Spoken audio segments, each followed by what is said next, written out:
Halo semuanya, kembali lagi sama gua, Kenny. Jadi pada video kali ini, gue ingin menceritakan ke kalian tentang seorang pria yang menabrak satpam di apartemennya hingga tewas. Sebelum gue menceritakan kronologis kasusnya lebih lanjut, bagi kalian yang baru pertama kali mampir ke channel gue, atau kalian sudah sering mampir tapi belum subscribe, saran gue klik dulu tombol subscribe-nya dan nyalakan notifikasinya. Jadi setiap kali gue upload video berikutnya, pastikan kalian menjadi orang pertama yang tahu. Muhammad Nisham adalah seorang pria kelahiran tahun 1978 yang berasal dari Thrissur, Kerala, India. Nisham sudah menikah dan mempunyai satu anak laki-laki yang bernama Ishan Nisham. Muhammad Nisham adalah seorang pebisnis di bidang tobacco dan juga real estate. Ia juga merupakan seorang managing partner di perusahaan yang didirikan oleh ayahnya, yang bernama Kings Beauty Company.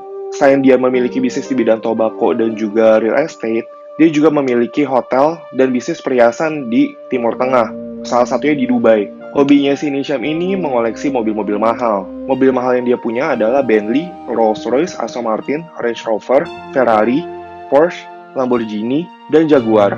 Muhammad Nisham ternyata memiliki bipolar disorder.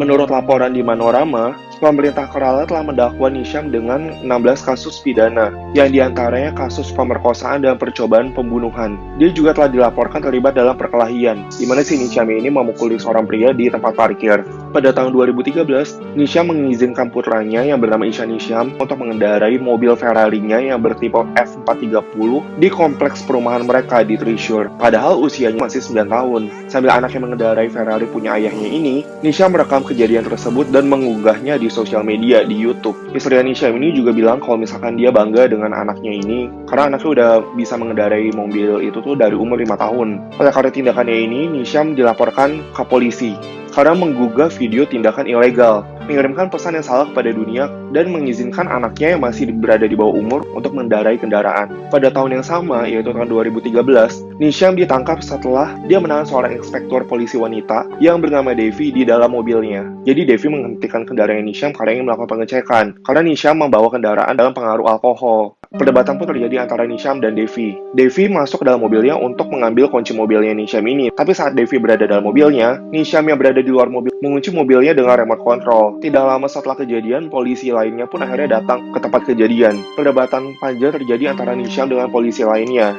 dalam rangka untuk membebaskan Devi ini. Setelah melalui perdebatan panjang antara Nisham dan polisi lainnya ini, akhirnya Nisham melepaskan Devi untuk keluar dari mobilnya. Dia juga diduga pernah mengendarai motor jenis Rajdut dengan menggunakan replika kerangka manusia yang dirantai pada badannya. Pemerintah telah mendakwa Nisham di bawah hukum KAPA, Kerala Anti-Social Activities Prevention Act tahun 2007. Muhammad Nisham telah menjadi sorotan publik karena serangkaian pelanggaran yang telah dia lakukan. Jadi menurut laporan, meskipun Nisham terlibat dengan banyak kasus pelanggaran, Nisham tidak pernah berhasil untuk masuk penjara karena jaksa penuntut mengatakan bahwa buktinya pun masih kurang untuk menjebloskan Nisham ke penjara. Saat dia terjerat dalam kasus pidana pun, Nisham selalu membayar uang denda atau uang kompensasi kepada pengadilan, hingga pada akhirnya dia pun akhirnya lepas lagi. Pada tanggal 29 Januari 2015, Muhammad Nisham ini menabrak satpam di apartemennya yang bernama Chandra Bose di sebuah kompleks apartemen mewah di Thrissur yang bernama Soba City. Nisham menabrak Chandra Bose ini dengan menggunakan mobil Hummer-nya dia, hingga badan Chandra Bose ini pun terjepit di dinding. Setelah Chandra Bose ini terluka parah setelah dia ditabrak,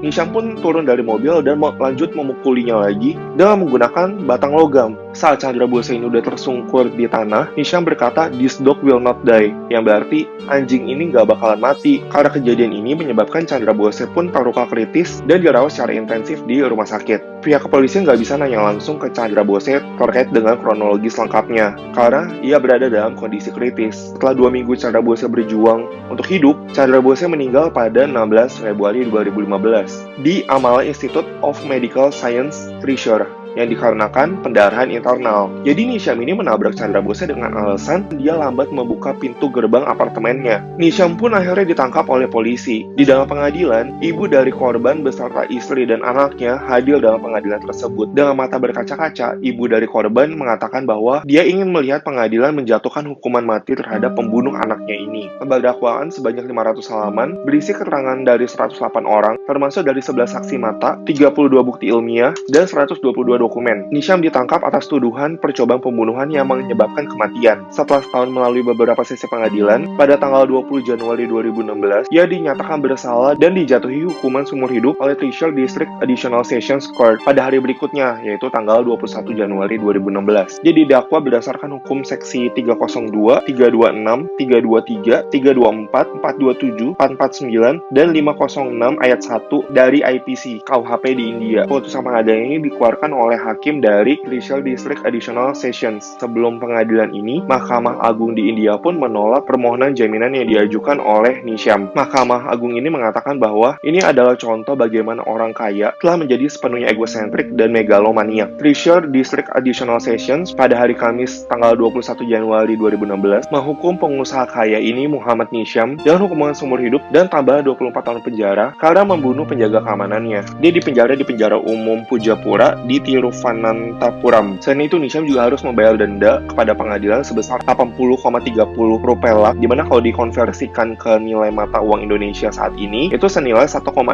miliar rupiah. Dan dari 80,30 rupiah ini, 50 rupiahnya ini akan dibayarkan kepada keluarga korban. 50 rupiah ini setara dengan 1 miliaran rupiah. Baru-baru ini dia diberitakan kalau misalkan di penjara itu dia memiliki pembantu pribadinya sendiri. Penjara DIG sedang menyelidiki kasus ini. Dia juga dilaporkan bahwa di penjara ini, si Nisham ini memberikan makanan mewah kepada petugas-petugas polisi yang menjaganya. Sehingga pada akhirnya terdapat 5 polisi yang telah diskors atas kasus suapan ini. Sementara itu, penyelidikan juga dilakukan karena diyakini adanya hubungan antara Nisham dengan petugas polisi. Karena di dalam penjara itu tuh ternyata Nisham ini masih dapat menjalankan usahanya dia atau menjalankan bisnisnya dia. Bagaimana pendapat kalian tentang kasus ini? Dari yang kasus yang gue ceritakan ini nunjukin banget gak sih kalau misalkan uang bisa menghilangkan sisi manusiawi dari manusia sampai seseorang ini gak menghargai nyawa orang lain. Tuliskan pendapat kalian di kolom di komen di bawah ini ya. Kalau kalian suka sama video gue, jangan lupa untuk klik tombol like dan share-nya ya. Dan bagi kalian yang belum subscribe ke channel gue saranin untuk klik dulu tombol subscribe dan nyalakan notifikasinya. Jadi kalau misalkan gue upload konten berikutnya atau video selanjutnya, pastikan kalian menjadi orang pertama yang tahu. Kritik dan saran dan juga ide-ide untuk konten selanjutnya kalian bisa tulis di komen di bawah. Sampai jumpa di video berikutnya, bye-bye.